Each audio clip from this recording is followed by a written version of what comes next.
Welcome to our CU Boulder School of Education Ed Talks. I'm Kathy Schultz, Dean of the CU Boulder School of Education. I love this event because it brings together people connected to the School of Education, our colleagues in local public schools, and friends in the wider community to learn about the educational issues we care about the most. I wanted Charlotte to co-host and co-produce the Ed Talks with me because she is so central to our school through her work with CU Engage and had wonderful ideas and powerful connections to identify the astounding people who you will hear tonight. We will continue to broaden the group of people producing this event, and this is just the beginning. Our speakers are here because of Charlotte. Thank you, Kathy, so much for the honor of co-hosting with you tonight and helping produce tonight's event. Good evening, everyone. Welcome. I'm so grateful to be here with all of you. I'm Charlotte Agnoletti, and I'm the director of the Public Achievement Program here in the School of Education. In Public Achievement, we bring together middle, high school, and college students to build civic engagement, student voice, and transformative change in our schools and communities. I was born here in Denver, Colorado, and I'm both a graduate and a former teacher of Denver Public Schools. And this is our third year of Ed Talks, and typically we host them at the Dairy Center, a beautiful community performance space in downtown Boulder.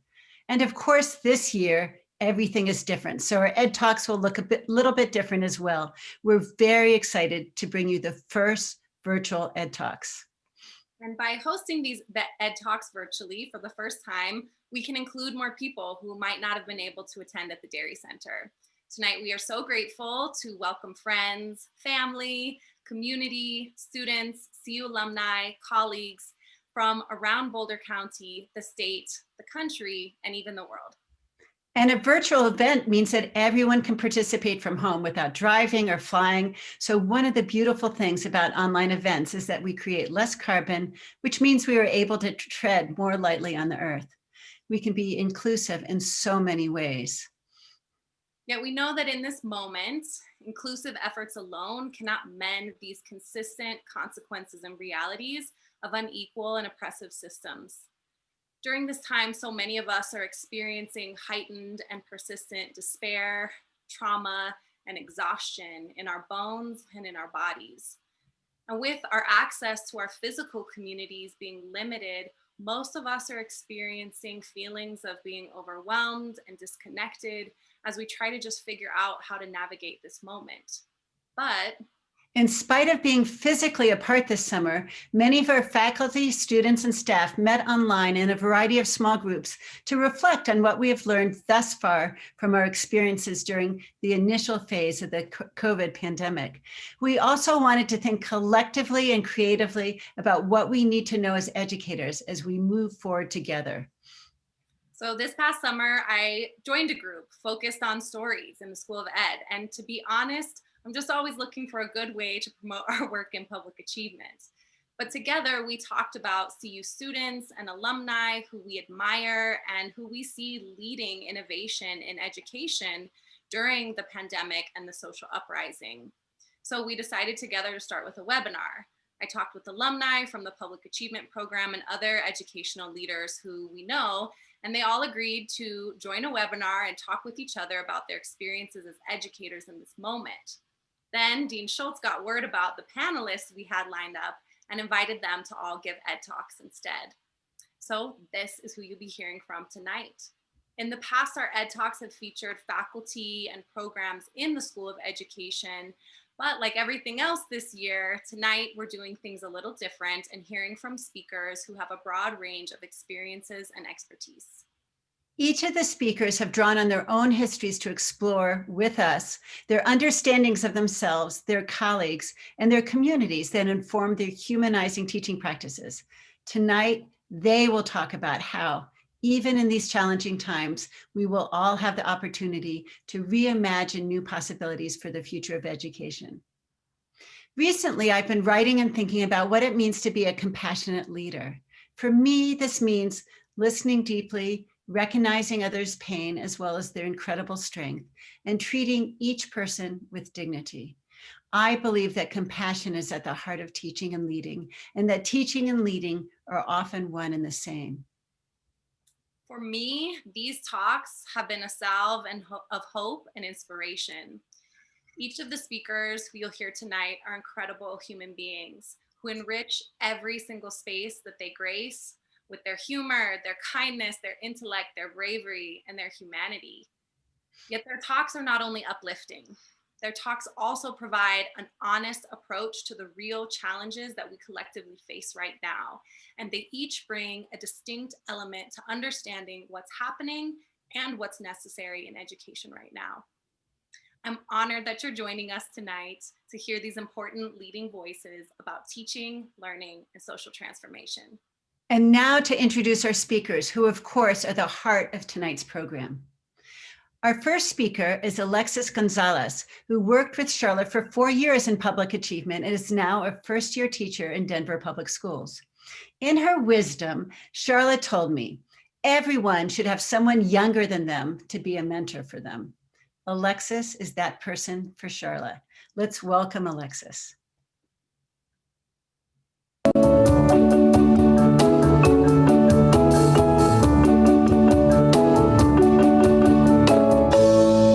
I'd like to begin with the first part of a poem I wrote 2 years ago in an ethnic studies course and had the honor of presenting at a BLM protest this summer. It's called Si Pudiera Cambiar el Mundo, If I Could Change the World. If I could change the world, no human would be illegal, ICE wouldn't come and break down the door, and kids wouldn't cry for their mama y papa who just got ripped away. Ripped away like the dreams of Sandra Bland, Trayvon Martin, Tanisha Anderson. The kids on the block wouldn't have to worry about the red, white, and blue and where their hands are before they shoot. Hello, I'm Alexis Gonzalez. I'm a first-generation Latina college graduate and a current high school teacher in Denver Public Schools.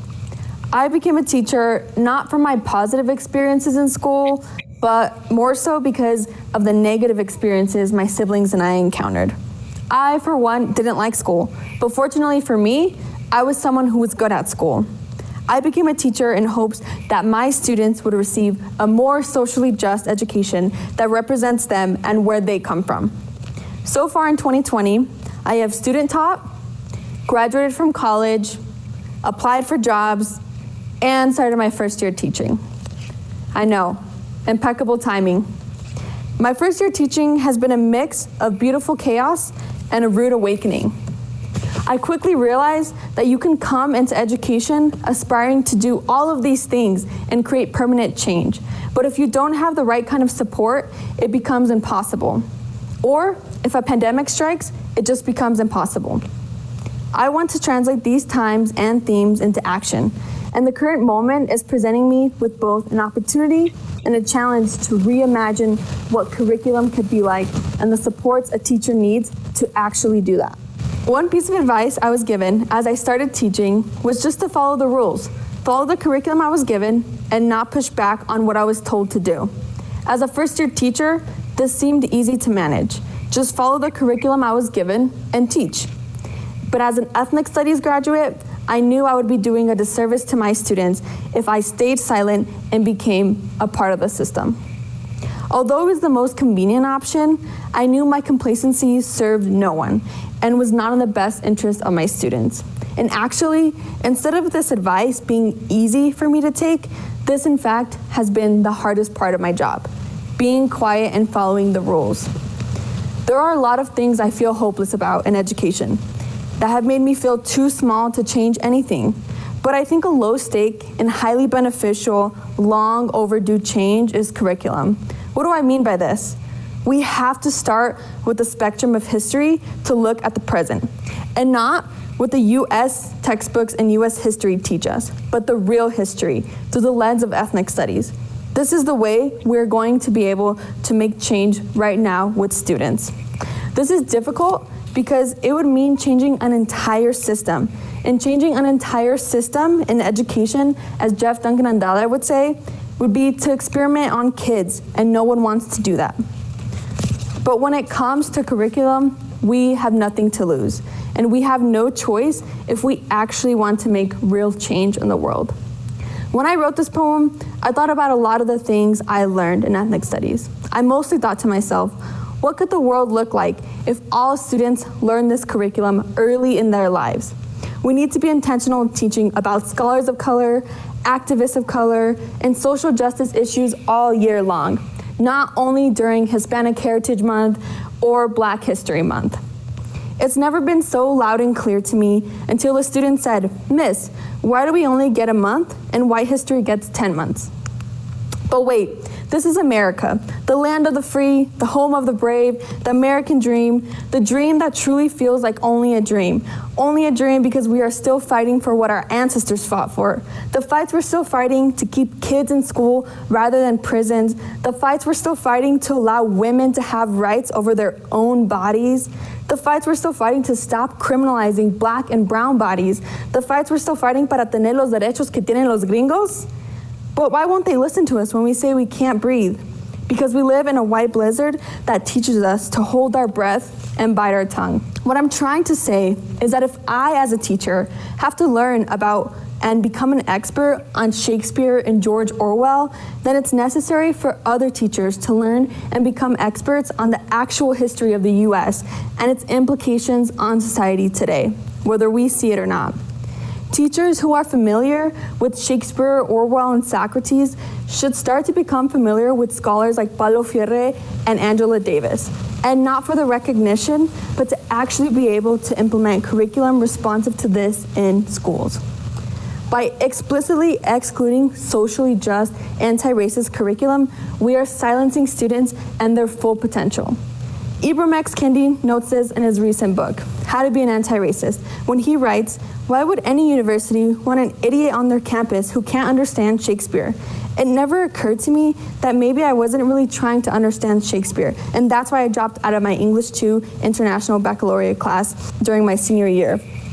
We are notably disengaging and disenfranchising students every day by only teaching what has been taught for so long and what colonial culture has deemed valuable.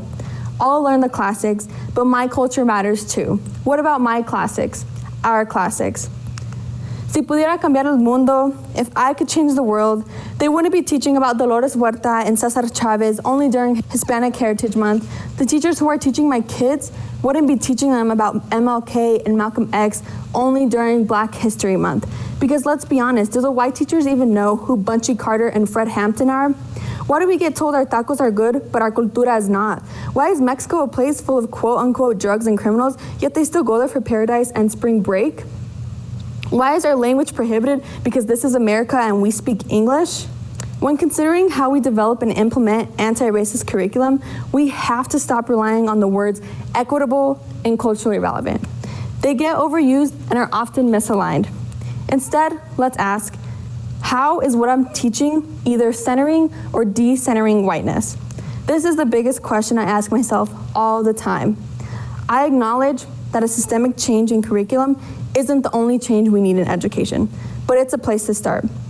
Even while implementing socially just, anti-racist curriculum, there is still a lot of work to be done to address the inequities in education. We also need to dismantle and rebuild policies and practices that disrupt systems of oppression. A start to this could be what is deemed professional. For instance, when one of my students said Kanye 2020, and we took the time to stop and address his comment. Maybe for some people, addressing that comment would have been seen as too political and unprofessional, but it was necessary. My students didn't exactly see and understand the complexities of money, class, and capitalism. Taking on that content allowed me to push my students to be critical thinkers and be more aware of the implications of their thinking. We have to reevaluate what we consider professional in education. What are the implications of that word in terms of race, class, gender, and other systems of oppression? Who decides what professional means? Angela Davis said, "I am no longer accepting the things I cannot change. I am changing the things I cannot accept."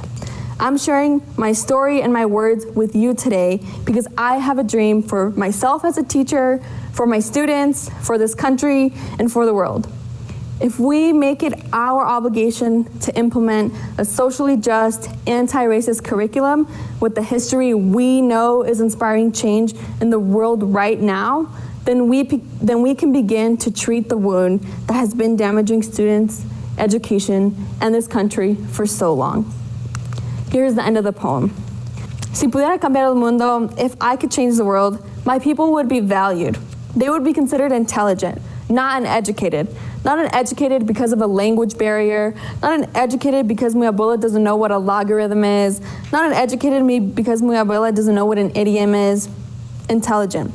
Si yo pudiera cambiar el mundo, if I could change the world, we'd have to stop saying si se puede, yes you can, and start saying si se pudo, yes we did. Y eso es lo que yo haría si yo pudiera cambiar el mundo. And that's what I would do if I could change the world. Thank you.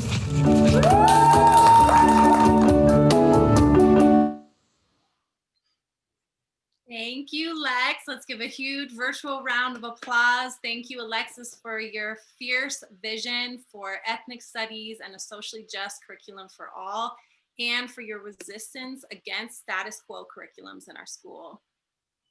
Next, I'm delighted to introduce Brian Lightfoot. Brian is currently a PhD student in Education Foundation's Policy and Practice program here at CU Boulder.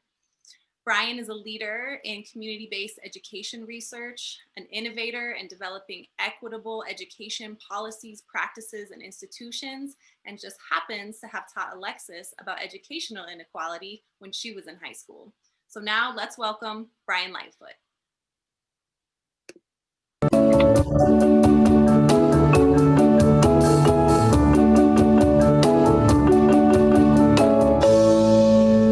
It'd be hard not to start off by reflecting on how challenging of a year 2020 has been. As an education researcher, my colleagues and I have talked about what we've experienced as a triple crisis, made up of COVID-19 that has infected millions and took the lives of over 200,000 people in the United States and over 1 million globally. The pandemic has also presented the education system with challenges it's not equipped to respond to.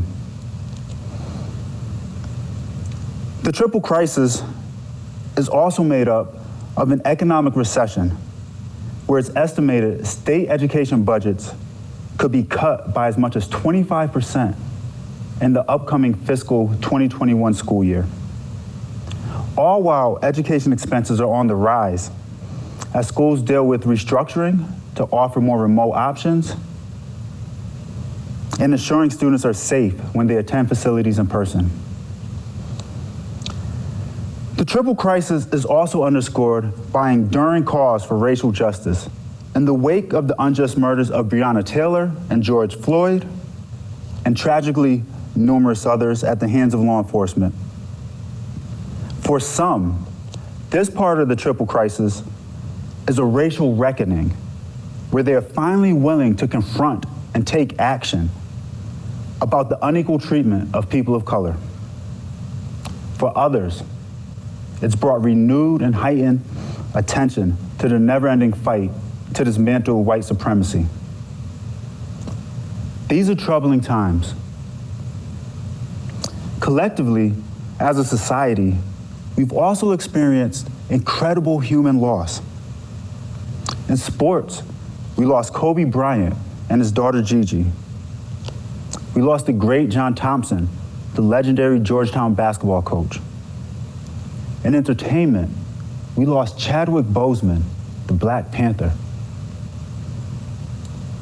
In the struggle for equality and civil rights, we lost icons who dedicated their lives to making this world a better place for us all.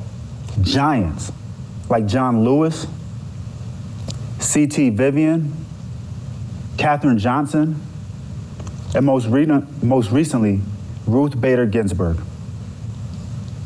These are truly profound losses of human ability and spirit that have touched us all collectively. But more than that, these losses have also mounted in our personal lives. I was talking to a colleague and friend that operates a youth program. He had recently lost his brother. He mentioned everyone he knew had lost somebody close to him this year. And this resonated with me because I had the same feeling. Myself, I think of 2 childhood friends who we lost this year, and it was deeply felt by our community.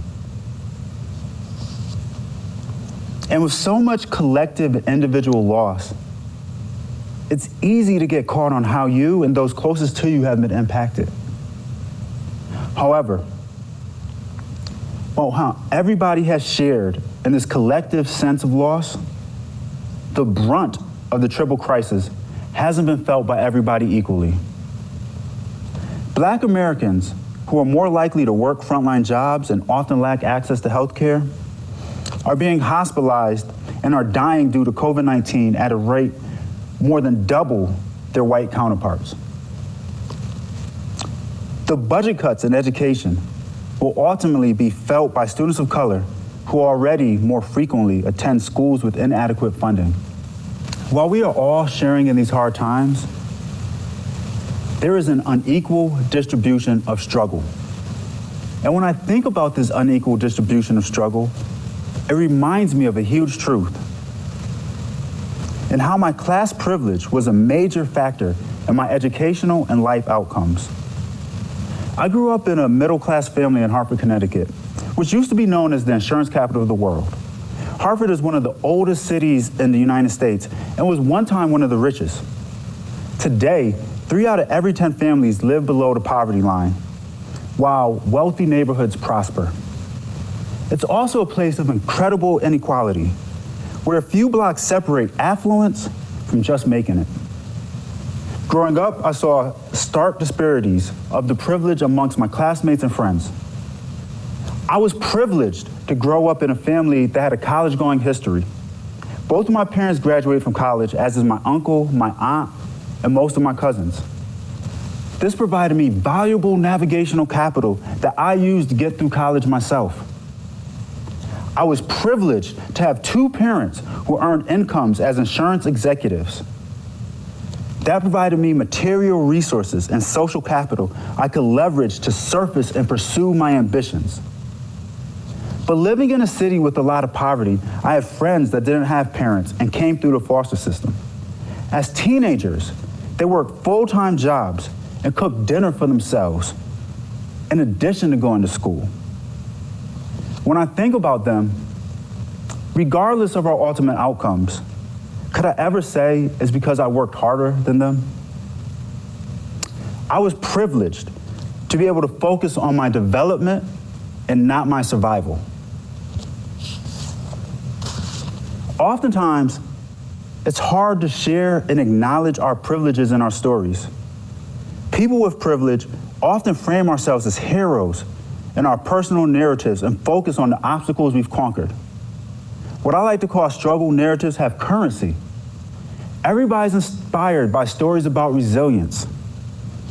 Unfortunately, our love of struggle narratives get taken up in our policies. Struggle narratives are the basis for no excuse schooling mentalities. They are the rationale that led to the incoherence of having white teachers from affluent backgrounds teach low-income students of color they need to have more grit. Since everyone is supposed to be a hero that overcomes in their own struggle narrative, we ask, what do these students need to overcome obstacles? What we should be asking is, what obstacles do they have that I didn't? And how do I remove them? One of the reasons we aren't asking the right questions and are not coming up with effective solutions is because the communities we serve often don't have a meaningful seat at the table. As we re-envision schools in response to the triple crisis, the communities that have felt the impacts the hardest must be recast as engineers and design partners for a new system. When communities are at the table, you get student-led schools like Empower Community High School in Aurora, Colorado, where students and teachers are remixing the curriculum to unleash the genius of students. You get counselors, not cops, in schools in school districts like Oakland, where they have reallocated $2.5 million from contracts with law enforcement to social service programs to address authentic community needs. When communities are at the table, attention is paid to the factors outside of school that impact young people's chances at success. So you get integrated services that account for students' mental and physical health, their post-secondary plans, that provide academic supports. When communities are at the table, you get community schools that reflect the hopes and ambitions of families and account for the realities of their lives. It makes me think about why persistent inequalities in education exist. An analogy I often explain it is, the inequities we see in education, the achievement gap, so to speak, is like having a stuffy nose. And education reforms are like blowing your nose. And we all know what happens. Your nose just gets stuffy again. Just like how in education reforms, the gaps in outcomes remain persistent. It's because just like blowing your nose, you're treating a symptom. Blowing your nose doesn't do anything to treat the underlying virus. And disparities in educational outcomes are a symptom of a larger virus of inequities that surround students' lives in affordable housing, in transportation, in healthcare, employment, and other social factors. As I work in education, I realize the experience of the people making decisions often do not reflect the experiences of those impacted by them. This is seen in the response to the pandemic. The federal government is demanding schools must be in person or lose funding, or international students must be on campus or be deported. It's reflected in the attacks on the 1619 Project, which reflects the histories of so many of our students. The decision makers, largely white, often wealthy, are totally disconnected from students, teachers, and families who are often subjected to these cruel and ineffective policies. Let's be honest. Inequities in schooling based on race and class have always been there. Suffering has always been unequally distributed, nationally and globally. This pandemic gives us the opportunity to acknowledge the impact of inequity and use that as an awareness as a tool for change. If the people making decisions say, well, it's always been like that, or we should continue in the same way, we can say no more. The pandemic is not something that can be triumphed over. It's not a struggle narrative with a conquering hero, but rather an opportunity to shine a light on what has always been an unequal distribution of struggle and say no more. Thank you.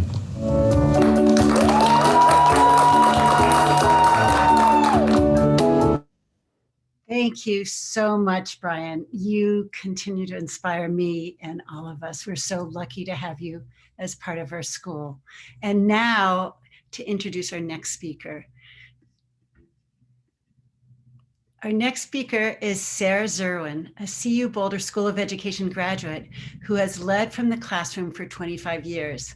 She came to Boulder to study her own teaching in our School of Education, returning afterwards to the classroom.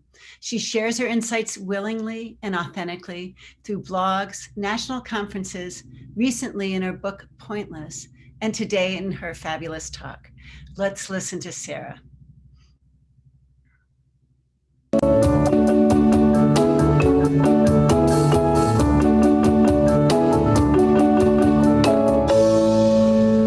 Yesterday, just like any school day, I arrived at 8 a.m., waved at the campus monitor as I swiped my badge to unlock the front door, and headed down the hall to my classroom. It was unremarkable from any other school day, except for the total absence of students. During silent reading time, I realized that it was actually silent. I could hear the hands on the clock moving. I could hear the hard drive of my laptop spinning. I could hear a low-level hum that the building makes that I had never noticed before.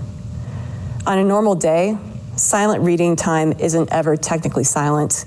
Usually I can hear students turning pages, shifting in their chairs, scrawling notes as they read. Someone's phone buzzes, or there's a brief whispered conversation between a couple of students. And I can hear the movement of life and life beyond my classroom too. Students passing by in the hall, the discussion happening in the classroom next door, the noises of a building filled with 2,300 humans. But now, silent reading time is actually silent because my students aren't in the room with me. This is what my classroom looks like now. I teach from that podium into the tiny webcam that sits on a tripod behind the large monitor.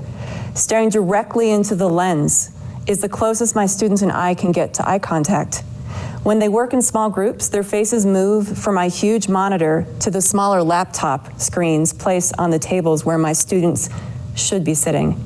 As they arrive in their breakout groups and start talking to each other, at least it sounds like a classroom full of high school students, but it doesn't look like one.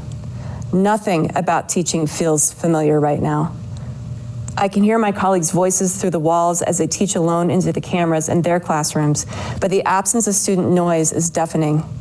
During our short breaks between classes, we meet each other in the empty hall for some quick conversation behind our masks. There are social distancing signs and floor decals all over the school, ready for the possible return of students to hybrid instruction at some point.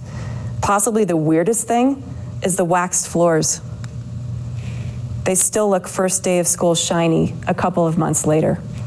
This is my 25th year as an educator, but I feel like it's my first year again. Each 90-minute class period must be a tightly orchestrated production with no room for the kind of mostly planned improvisation I typically rely on. I'm unmoored without the physical presence of my students. I can't watch them carefully for their reactions, their tells for whether they're engaged or not, the sounds they utter, the looks they throw at each other across the room. We're all together on a computer screen, but that is no substitute for the energy that we build when we're in the sacred space of the classroom together. I've lost my teacher superpower.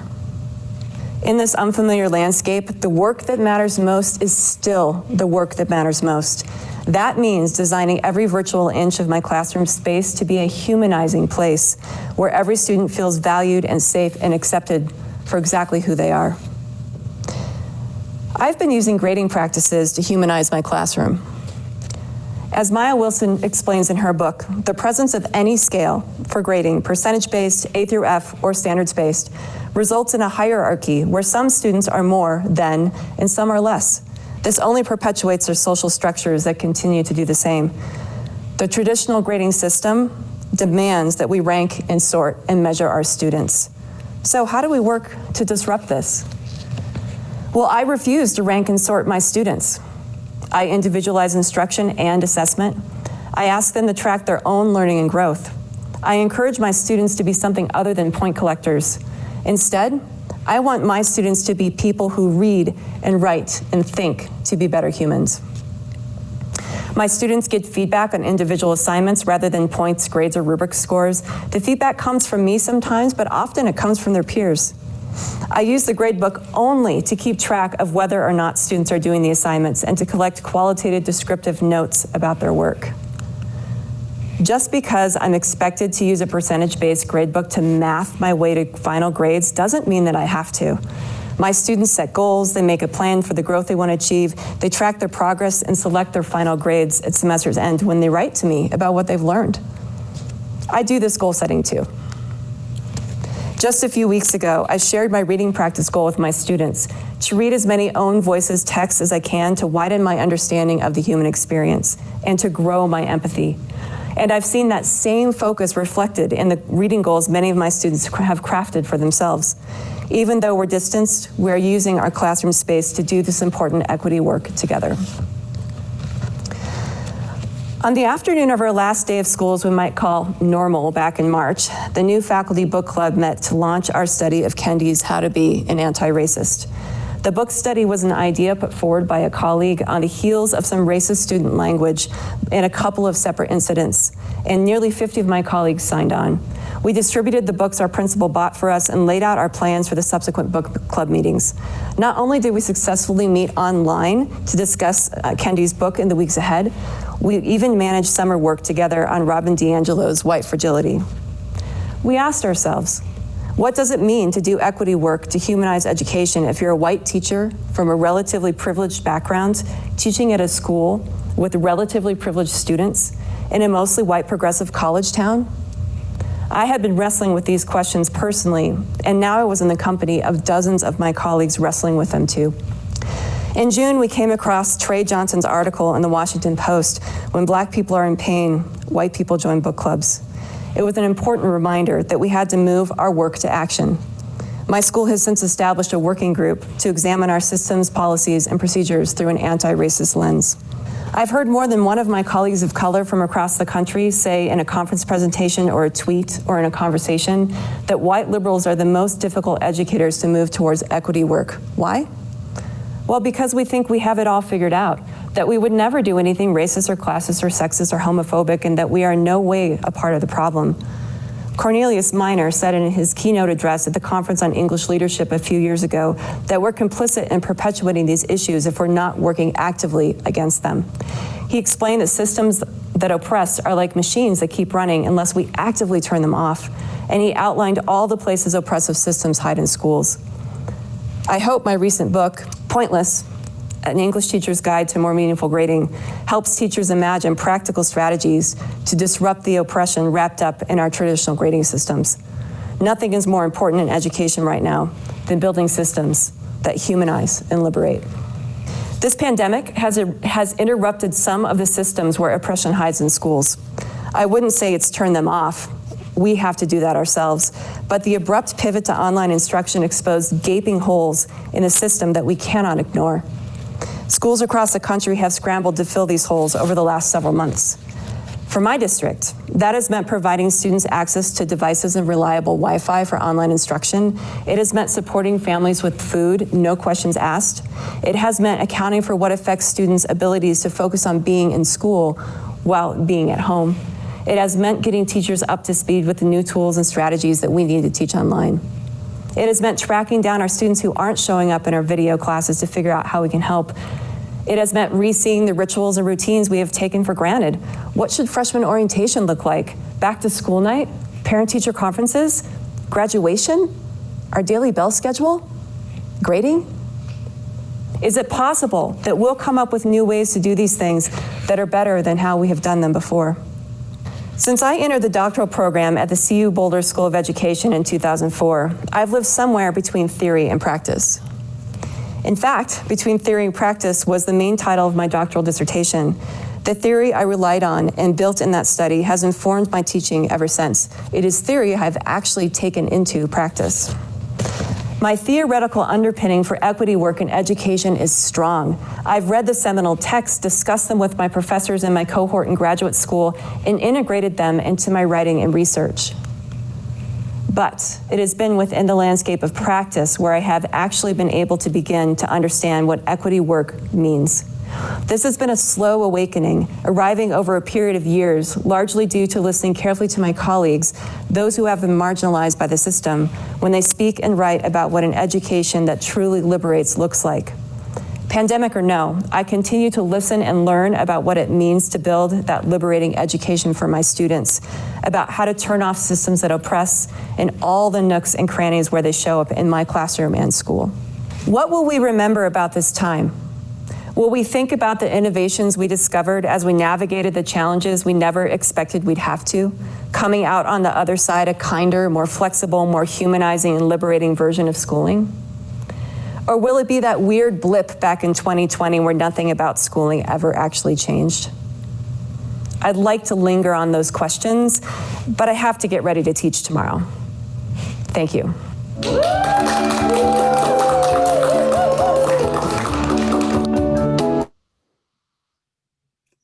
Sarah, thank you so much for your brilliant talk and for bringing us all into the sacred space of the now virtual classroom and encouraging us all to strengthen our conviction to see and turn off those systems that oppress. Thank you so much.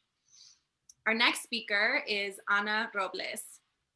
Ana came up through the BVSD school system, was an undergraduate at CU, and is now doing her student teaching at Angevine Middle School here in Lafayette, Colorado. I first met Ana when she found me at CU during her freshman year, and she wanted to help lead the public achievement program.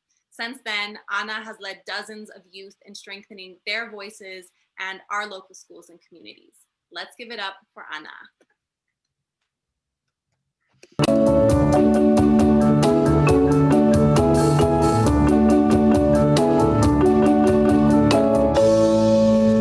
When I was younger, the world was a beautiful place. Everything about it was simply amazing. It was happiness. It was probably because no one saw what I did. My perspective of the world was my own. I was still discovering who I was, and that was beautiful to me because I had the freedom to do just that, figure out who I was. Fast forward to today, I am Ana Robles. I'm a first-generation college student. I'm a woman of color. I'm a DACA recipient. I'm a leader. I'm a future teacher. I am me. Little by little, I was connecting the puzzle pieces to what I like to call my life. It took more of me than little me thought it would. While I was learning about my identity, there was one thing that I could never catch up to: my expectations. I felt the need to prove people wrong in many ways. That even when I did prove them wrong, I had to do it again to make sure they knew I was still standing tall. To show my parents that they came to this country for all the right reasons, reaching their dreams and my dreams at the same time. To show myself that failing is not an option, always telling myself that I had to do more of what I just did. In other words, my high standards in my life. High standards in college, get A's. High standards in my family, be a role model. High standards in society, do as you're told. High standards in myself, what you are doing is not enough. When I got to college, I fell in love with the communities I encountered. The community that taught me to stick together to make a change. The community where I found my friends, and most importantly, the community willing to fight for justice. I loved my life at school. It was perfect, accomplishing so many great things, but it wasn't enough. Everything changed fall 2019, my junior year. Something inside me wasn't the same, and I couldn't figure out what it was. All I knew was that it wasn't getting better. I started failing my classes. I started to hide from my family. I started to hide my feelings from everyone. The place I felt loved and at home turned into a place I no longer understood. I wasn't meeting all of my expectations, which is why I felt like a failure. I didn't know myself. I didn't even know what I was doing, nor for who. I didn't know who I was. No one did. I ended up asking for help, which meant therapy. Now, therapy isn't common in my household. It is not something we talk about at all. I decided to do it, and I didn't tell anyone. It was like I was living this secret life. It felt like I was hiding something from my family. But is it bad hiding this from them if it was for my own good? The thing is, thanks to this secret part of my life, I found out that what I was feeling was guilt, shame, and embarrassment. It's the reason for what was stopping me from finishing everything I started. I learned that my guilt turned to shame, and that is where all my negative thoughts about myself would come. The reason why everything became so hard for me, and why I kept judging everything I did. I was embarrassed that I was feeling this way and couldn't tell anyone. Yet, I figured out that there were 3 things I had to do. 1, I had to learn how to be kind to myself. 2, I had to remember that I am human and not reaching my high standards is not what defines me. And 3, I had to allow myself to sit in the places I am now. In other words, my accomplishments. Student teaching during a pandemic, guiding and supporting students, getting all of my credits in order to graduate, supporting my family, asking for help, and most importantly, learning how to love myself.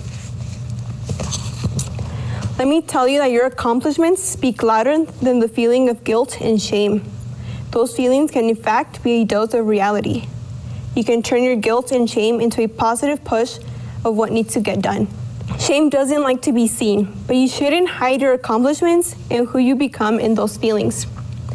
What this therapist did for me was create a space of empathy so I could learn how to be kind to myself. I have realized how valuable this experience can be especially as a teacher. We need to show ourselves empathy and compassion. Turn the negative feelings into the positive push you need, and most importantly, value your accomplishments. Teaching during a pandemic, building an online curriculum from scratch, getting grades in on time, adapting to all of these changes, making sure your students are learning, and the biggest accomplishment of them all, doing all of this and supporting your own family. Take a second and think about everything you are doing. I see you, we see you. As teachers, not only should we create a space of empathy for ourselves, but we should create this space for our students. How can we do this? Empathy can be defined as the ability to understand and share the feelings of another. There are two words that stand out in this definition. The first one is sharing. Even if you don't understand what the student is experiencing, you can still show empathy by letting them share. Listening is beautiful and meaningful. The second word is understanding.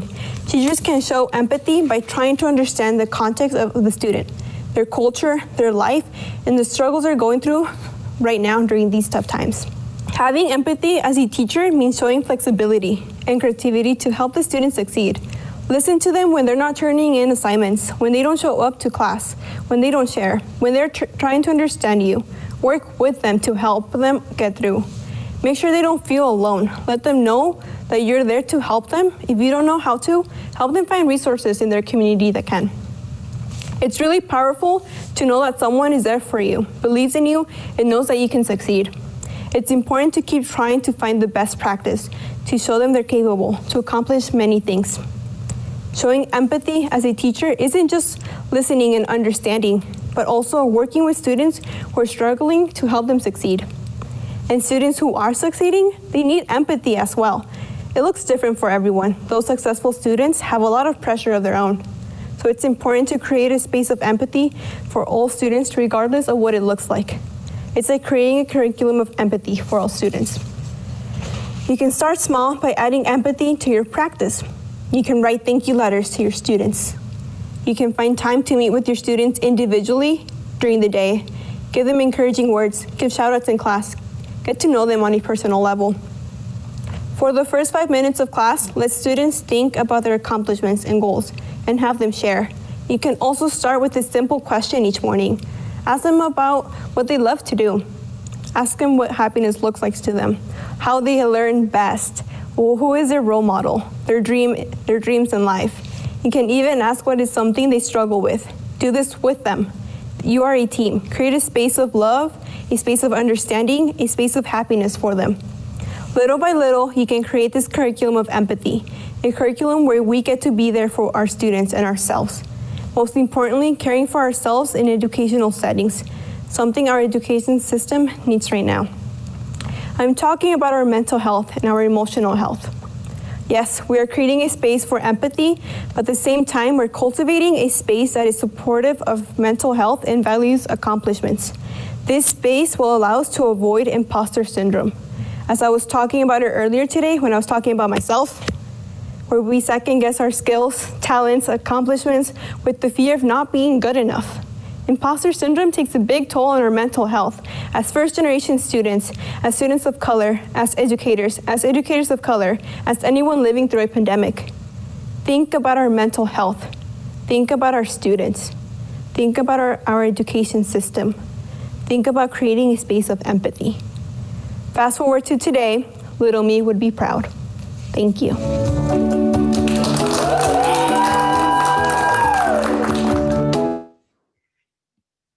Anna, you are a beautiful person, and that was such a brave talk.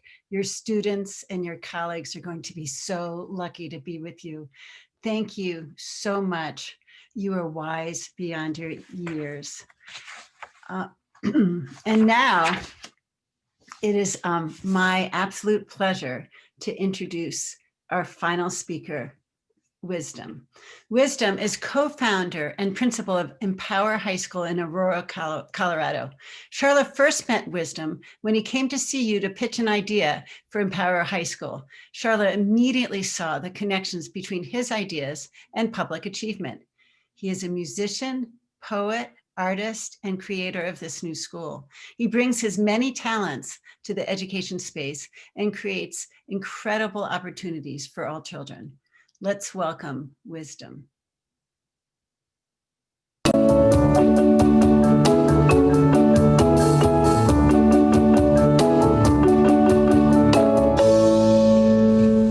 For the last 5 years, I've been partnering with Olivia Jones, Ariana Villalobos, and students and parents from our community design team to birth this place, Empower Community High School. Our vision was written by a student. His name is Jay Carter. The vision says, the world is ours. Our mission is authentic education that is led by students, guided by educators, and co-created with community. Empower exists to solve one simple problem.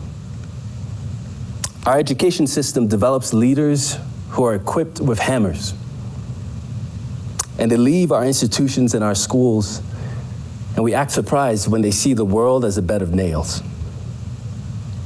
That sort of leadership is what got us to where we are today. We believe the next generation of leaders will inherit a world full of problems at the 11th hour.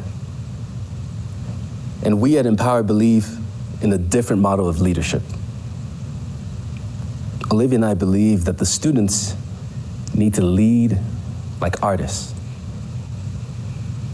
And when we say lead like an artist, what we really mean is create magic. Alchemy. And alchemy is defined as a seemingly magical process of transformation, creation, or combination.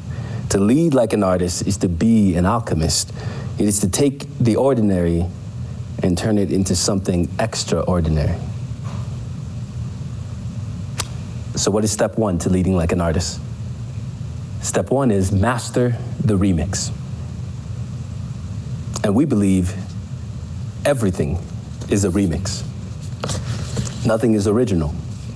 We create the illusion of something new by copying, transforming, and combining the old. I learned this from Kirby Ferguson. And to best understand this, we must turn to the genius of hip hop. In 1988, when the world's most dangerous group hit the stage and said, "I'm expressing with my full capabilities."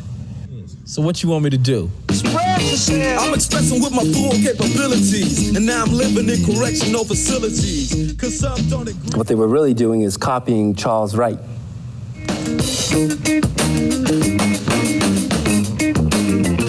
Express yourself. There's an 18-year difference between those two tracks. And Olivia calls this exercise tracking one's creative ancestry. Remixing is how hip-hop became hip-hop, actively sampling, transforming, and combining those transformed samples. And education is no different. We are where we are today precisely because of the remixes of the past. So, I'm going to take you on a little journey of 3 educational remixes. The first, the SAT. The year is 1905. There's a French psychologist by the name of Alfred Binet, and he invents the very first IQ test in Paris. You fast forward a few years, in 1916, right there in the middle, we have an American psychology professor at Stanford. And for me, I'm pretty sure that's the start of every horror movie I've ever watched. But his name was Louis Terman, and he built upon Binet's idea. And by 1916, we have the Stanford-Binet test. The first mass administration of an IQ test in this country occurs when Terman joins the Army and signs up for a psychological testing role. What could go wrong? Essentially, they come up with an Army Alpha test, and you take this test, and if you pass, you get fast-tracked to officer training. If you don't pass, you become reduced to the blunt instrument for force that you're trained to be. Why does this matter? there was another psychologist at the Army at the time. That's the man on the right. His name was Carl Brigham. Why does he matter?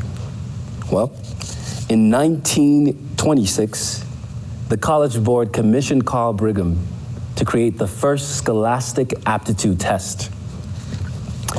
By 1930s, Harvard adopts it, and shortly the rest of the Ivies follow suit. What scares me to death is when you dig in deeper and you find out that Brigham was a known eugenicist at the time. And these folks believed in the innate inferiority and superiority of the races. So it's not by accident that the results of the first Army Alpha test led them to conclude that people of color, Jews, Mediterraneans, anybody who wasn't a kind of what he would call Nordic, was inherently intellectually inferior. How convenient. You mask the pig with lipstick and you pitch it as an opportunity for the underprivileged to lift themselves up. Never mind they haven't a Slumdog Millionaire's chance of winning due to the racist design of that test. You fast forward through a whole bunch of interesting history, and you come to realize the SAT has survived through a long history of wonderful marketing and systems of power as American as apple pie. You pass this SAT, and you can get the fast track to the American dream. You don't pass, and you become reduced to the blunt instrument this country wants you to be. We have to be careful of what we remix. Educational remix journey number 2, Wakanda and Aurora. Within 4 weeks of our charter being approved on Juneteenth, 2018, we launched our first summer camp. And the concept was simple. Black Panther had just come out a few months before, and we wanted to remix the genius of that new piece of art that was inspiring the world. And the question was, how do we create a space where our children of all colors can be free of colonial violence, to explore the wonders of technology, to explore the power of deep cultural knowledge, the power of being, feeling, acting, thinking, speaking, writing freely. And nothing could be more radical in 2020 than that concept for a black body.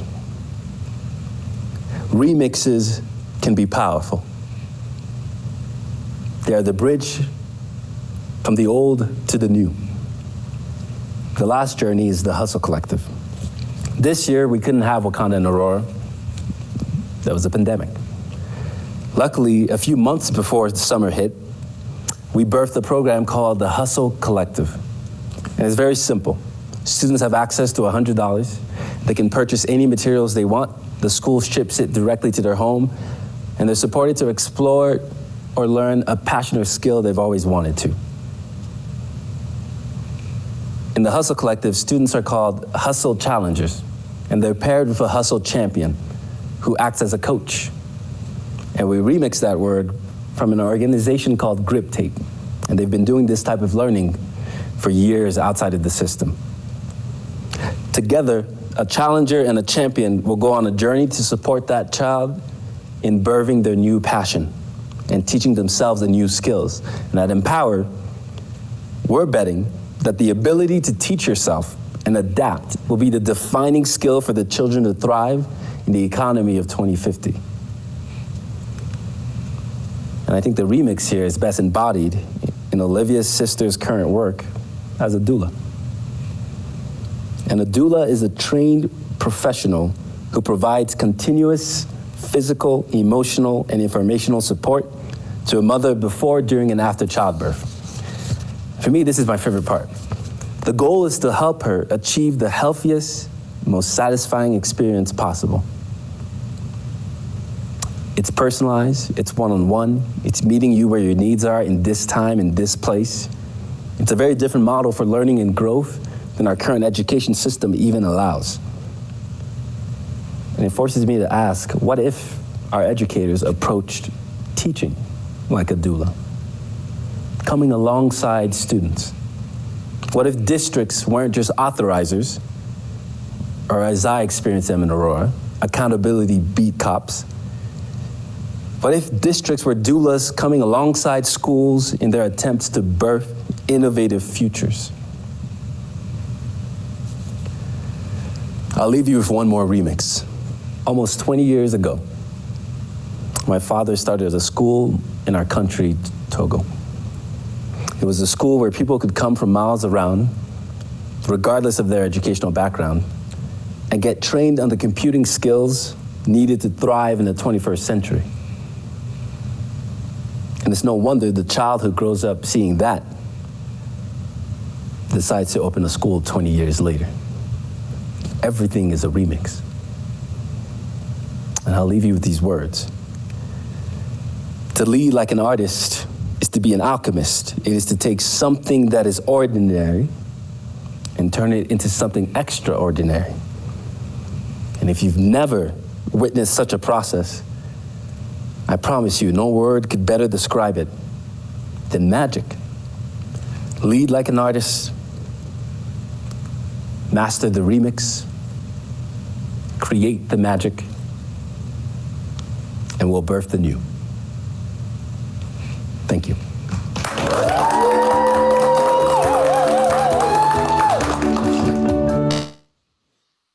Thank you so much, Wisdom, for the work you're doing, the words that inspire us, and all that you're contributing to making this world a better place.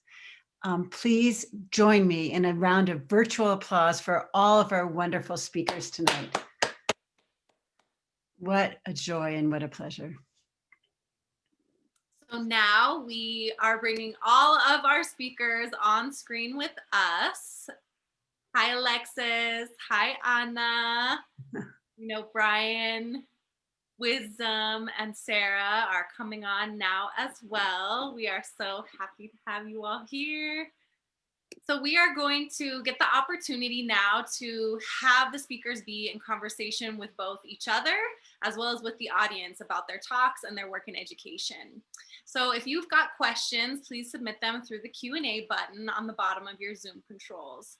Speakers, we know you all have questions for each other, and we want you to lead the way in starting this conversation so you can start or put your questions in the Q&A as well. So if you have a question that you add to the Q&A, we'd like to bring you on screen and on video to be on and ask your question to the panelists live. So please, if you are comfortable with this, when you type in your question right on camera at the end of your text, so we know we have your permission to bring you on. And if that's not okay, please indicate otherwise. So again, if you have a question as an attendee and you are willing to come on camera with the speakers to ask your question, please indicate the words on camera in the text of your question so we know you're comfortable coming on camera to join and ask your question live with the panelists. So of course, there might be a few technical difficulties, so hang in with us while we facilitate the Q&A, but we are gonna go ahead and get things started. So we don't yet have any questions on the question and answer button, but I wonder if there's any panelists who want to start us off and ask another panelist a question. You can just jump right in. Alexis, did you? I actually did have one I wanted to ask. Thank you. So, Alexis, you know, you were a part of the Pathways to Teaching program, and you're also an ethnic studies major. And I'm just curious to how those experiences kind of impacted your critical view of teaching. Yeah, so I would say that since pretty much starting in high school, because of the Pathways program, like I knew, I guess from my personal experience too, like I knew what teachers did and how it made me feel. And with my brother and my sister, like I knew how it made them feel. I had, you know, so I think I came into college already kind of knowing like not what teacher I wanted to be, but what kind of teacher I didn't want to be, kind of. And so I feel like that with the mix of the like literature and you know, research and pathways really kind of informed my idea of like, I know what I don't want to be really, but how can I make this like what teacher would I want when I was in school? And so I think like just going through education as well at CU, like I just knew from the beginning of like, this is not what I want for my classroom, or this is what I want. And so a lot of that was just informed by my experience. And then I learned the literature and research to back up that experience. Thank you, Alexis and Brian. Do any of the other panelists have a question you want to ask? We still need the audience to ask questions if you have any. Honestly, I just want to start off by saying, I think it was just very, yeah, I was crying. And the words for some reason hit me differently this time. So just want to say thank you all for sharing your genius. Yeah. And thank you as well. So we do have a question here from Jojo, who asks, how important is ethnic studies to people of color? Does it impact our worldview, having the background knowledge of who we are? Does it help set us up for success? Can it help reshape the white environment? So any of you want to answer that?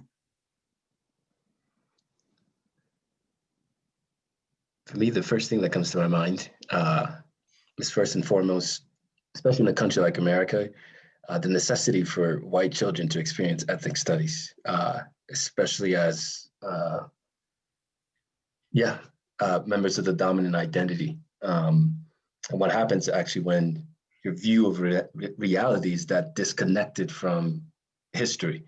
And what I've seen, both when I was in the classroom or even for teachers that empower who are truly teaching ethnic studies with power,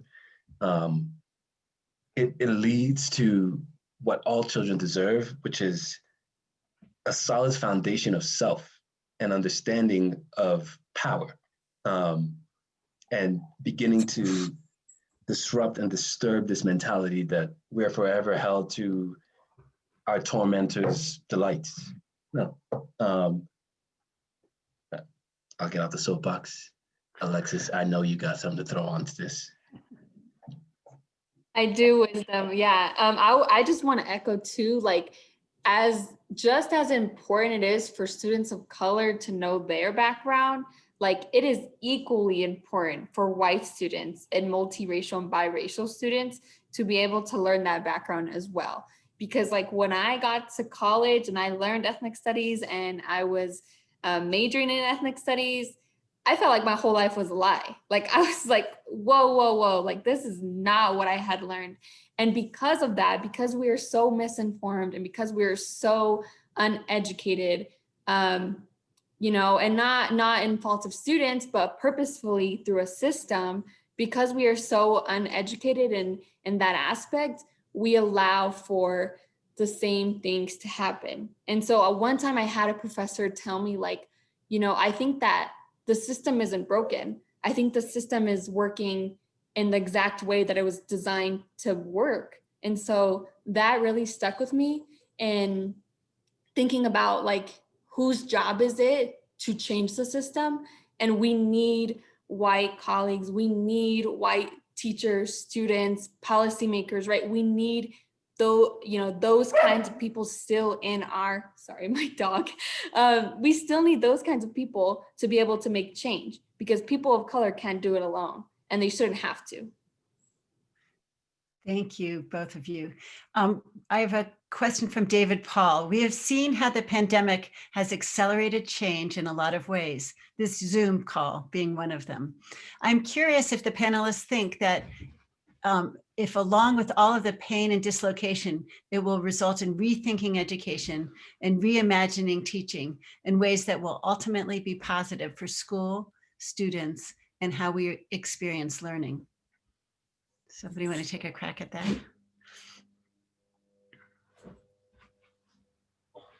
I certainly hope it's going to lead to positive change. I mean, it's kind of like it all got sort of shaken up and redistributed so we can see all the pieces differently and freshly now. And So I know like even the teaching schedule that my school is on right now, just to make it more manageable for teachers and students, like I think we should think very seriously, is this the teaching schedule we should always be on in the future?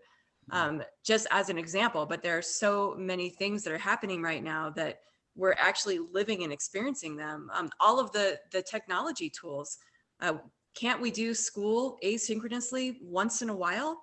You know, to give people a little bit more flexibility in their week or something. I mean, there's so many things that I hope we will pause and think about before we just jump right back into school as normal. That's my fear, actually, that like the pandemic will be over and the vaccine is out and everybody's like, all right, here we go, right back to normal. I'm actually very afraid that's going to happen. I think we all have to make sure that it doesn't. Thank you, Sarah. Liz Meyer has a question and is willing to do it online or on camera. Grace, do you want to try that? There she is. Sorry, getting all my technology back. Thanks all. My question, I think I love the term that Wisdom you used in your talk of the accountability beat cops. And I'm curious about each of your work because it seems to subvert and challenge these accountability regimes in schools. And I would love if each of the panelists could talk a little bit about how you navigate those accountability beat cops in your own work.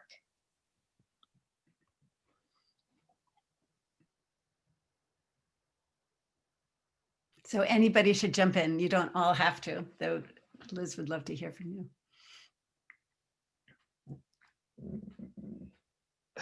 Brian, do you want to take it?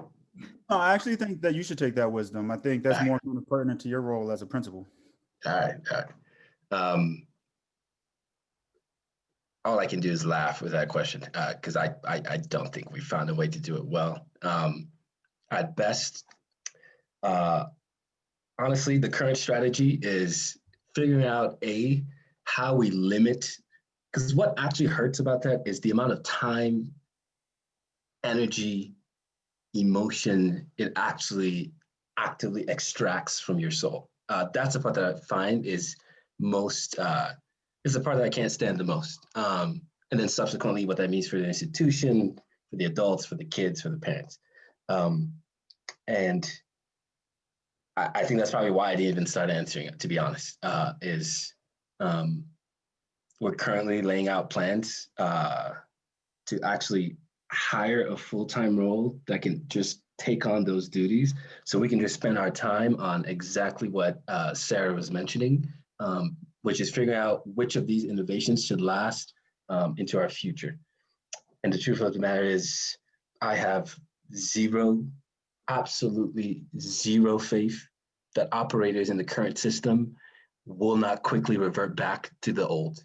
I have zero faith they won't do that. So at this point, I've stopped trying to subvert their systems and really just trying to minimize the impact of all those accountability structures. And I just to kind of build off of that, and I kind of agree where I am, I'm hopeful that we won't revert, immediately back, and we will really think about, what we've been doing in the past and how we could do things differently. But I just don't know, and I don't have a ton of faith that that's going to actually happen. What I wanted to say about accountability is, I think it's really important when we think about accountability to consider what outcomes do we want to be accountable to, right? So I think typically when we talk about accountability, we're talking about standards and, students meeting a particular standard that's kind of outlined. But when we talk about accountability, it really needs to be expanded to talk about these other outcomes that we want students to have and hold schools accountable to providing the resources and the programming and the curriculum necessary to be able to meet those things, right?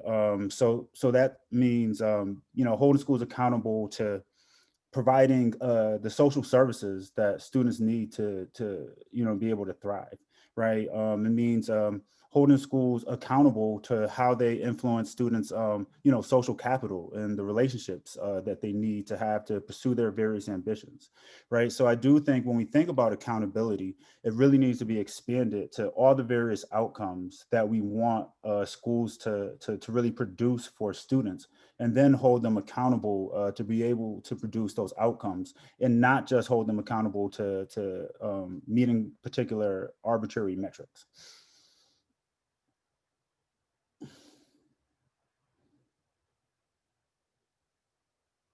Thank you, Wisdom, and thank you, Brian. Rowdy Hildreth is going to ask the next question in person, if we can get him. Thank you.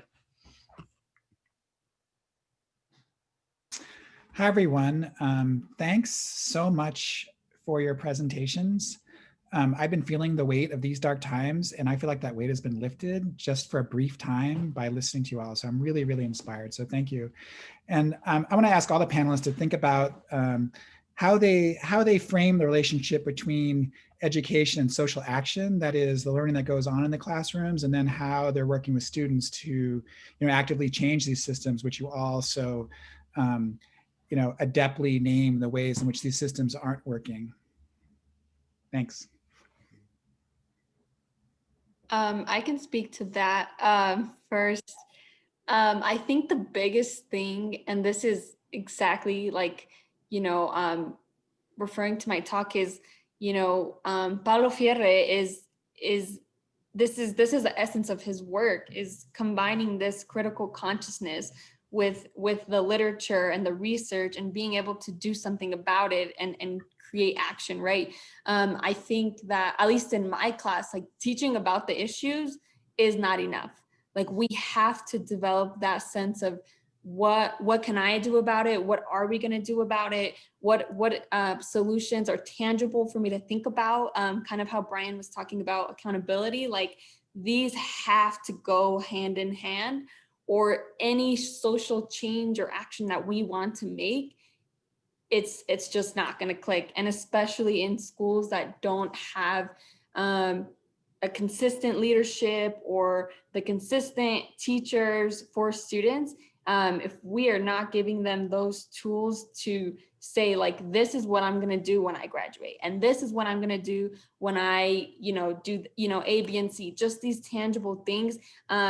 Even voting right now, like, if you are not talking about the essence of voting in your class, or, the how, just everything that's going around, then it's just not going to work. And students understand that. And I feel like that's where I see a really big disconnect a lot, is that we have the curriculum and we're teaching it, but we're not quite going to the next step of how are we going to make this change? What are some tangible things that me, my family, my friends, my sister, my brother can do to create that? So I'm going to turn us to the last question. We have many fabulous questions in the Q&A, but I'm going to ask a question. I'm going to ask each of you, each of our panelists. I wish each of the audience, but we can't do that. But I'm going to ask each of you to reflect on this one question. And so the question is, what is it about your work that gives us hope for the future? And Anna, I wonder if you'll go first, and then I'll keep calling on people. Can you repeat the question one more time? Of course. What is it about your work that gives you hope for the future? To start off answering this question, I just love the students, and I think that's what's like giving me hope for the future right now. And just like, that's like, they're the reason why I wanted to do teaching in the first place. So I think they're the ones who are just giving me hope right now to teach and be there for them and guide them to like the future. And they are our future at the same time, so it's just like being there for them is such a huge step. And just like with what everyone is saying, so definitely just the students for me. Thank you, Anna. Sarah, do you want to go next? Sure. Thank you, Kathy. I think I'm with Anna. I mean, my students give me so much hope for the future every moment that I spend with them. And the changes I've made in my grading practice, I really hope that it shows my students the power that they have to be in charge of their own learning and their own assessment. They set their goals, they track their growth, and the writing that they do about the learning that they're accomplishing just really shows me that they know that they can use reading and writing for meaningful, authentic purposes in their classroom. And that's where it starts. Like with the last question we had about like, how do we get students to be activists and to make changes? It starts with showing them in our classroom every day that their voices matter. And so I'm really hopeful every time I read my students writing about their learning with such empowered language, that gives me hope for the future, for sure. Beautiful, thank you. Wisdom? I think two things give me hope. One, when I see organizations, schools led by the folks most impacted, getting access to dollars to do the real work. In the capitalist system, at the end of the day, money dictates parts of our reality. And when we can actually properly fund schools, hospitals, churches, whatever, then we actually have a shot at this thing. And then two, it's hearing a student, her name is Bella. She's a 10th grader and she was speaking on a panel and she was talking about, honestly, Sarah, you put it really well. She was using such empowered language and at a meta level about the kind of learning she's engaging in. And it was a moment where I could just sit and just hear that. And I thought, the more our kids can embody that extreme ownership of the situation, the more they realize, okay, this is how my school is being graded, or this is how curriculum gets built and decided, the more hope I have that, things might actually change. Thank you. Brian, do you want to jump in? Yeah, and for me, I think the thing that gives me most hope is, working with young people, certainly. I think, I think about myself when I was the age of a lot of the young people I work with. And I think, just their perspective and their kind of like their socio-political analysis is, so much farther developed than it was for me. And then, for many of my peers as well. So I think that's just a huge attribute for them to have. And, I'm really encouraged by their willingness to engage in advocacy and activism, at an early age, and that being really part of the culture that they're developing.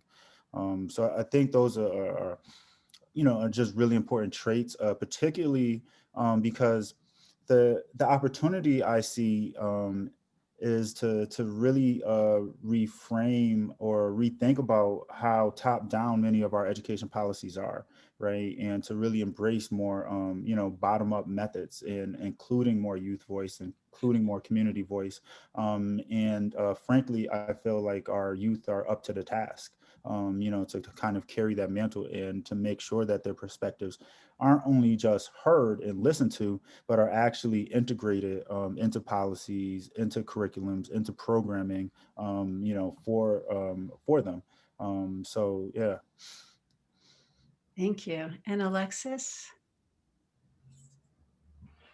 This is hard. This is a really hard question, I feel like, because there's so many like small moving things that I'm like, everything happens for a reason. Like it's just sometimes things just work out. And so I feel like something that inspires me, well, first is things like this, right? Like knowing that there's a community of people who are not, who are also working towards the same goal, essentially. And so that's one of the first and foremost things, just knowing that you're not alone, you're not working at this alone. And my other thing would be that my students in general, like Brian said, like if you put them up to the task, like they will go at it. Like they're not afraid. They are not, they're ambitious. And it just makes me see like little things that like I'm one to protest and to be in the streets and, you know, do things like that. And just over the summer, you know, seeing that DPS perhaps ended their contract with DPD, and the teacher strike in Denver, where teachers were protesting for the money that they rightfully deserved, right? And just seeing that, like, being a student teacher, I was a part of those strikes. And then now it just so happens that now I work in DPS, right? So seeing it's small changes like that that are systemic, right? And our policies or practices that change. So just those little movements and things like that also inspire me. And I would say the last thing, there's so many things. I would say that the last thing though is just like seeing where our ancestors came from and being on the backs and working off of our, you know, our ancestors and what they fought for. I saw this post that said in Spanish, thank you. It's in English. It said, it was in Spanish, but in English it means, thank you, like young people, for screaming or for yelling what your grandparents were quiet for, essentially. And so that's something that really inspires me all the time too. Thank you so much. I find hope in each one of you and in the work that you're doing. And you are all such incredible educators who have really given us so much light and hope tonight. So thank you so much. And thank you to the audience for all being with us this evening for their first ever virtual Ed Talks. I hope you'll come back to these talks again and again, and that they will provide solace, inspiration, and joy during these dark, dark times. So thanks again to our 5 incredible speakers. Y'all are wonderful. Thank you. And just want to give you all the shout out for agreeing to developing and producing these Ed Talks, all while teaching and leading in the middle of a pandemic. We deeply honor your magic and your power. Thank you all so much. And we want to make sure to thank Grace, talk about magic, and Hannah and Ichigo, and of course, Andy, whose magic with all of us made everything shine and work. Usually we have flowers at the end for all the panelists and all the people who helped us. So just imagine the most beautiful bouquet of flowers. But from all of us, stay safe, thank you, and good night.